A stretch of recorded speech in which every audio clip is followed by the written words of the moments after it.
90 দশকের শিশু কিশোররাই আমার সাথে রিলেট করতে পারবেন। চিন্তা করে দেখেন তো, আপনারা সেই ছোটবেলার কথা, কতজন মানুষ, সত্যি করে চিন্তা করে বলেন তো, কতজন মানুষ সঠিক মাপের জামা গায়ে দিতে পেরেছে? নিঃসন্দেহে 1-2 সাইজ তো একেবারে কমন ব্যাপার। এর থেকে বড় জামা পরে বড় জামা বানিয়ে দিত আমাদের বাবা মা। কারণ জামা ধুলে নাকি ছোট হয়ে যায়, বাচ্চারা 2 দিন পর বড় হয়ে যাবে।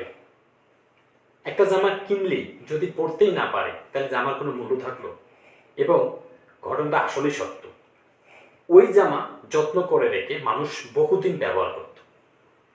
তখন মানুষের হয়তোবা টাকা পয়সা ছিল না, কিন্তু আনন্দ বেশি ছিল।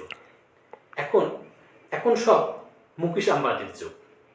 একটা কাপড় 1-2 দিনের বেশি পরি না, এই ডায়লগে ভরপুর চারদিকে।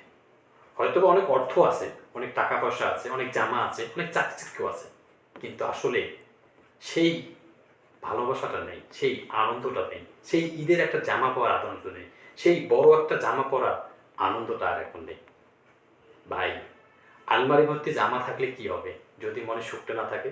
মনে যদি আনন্দ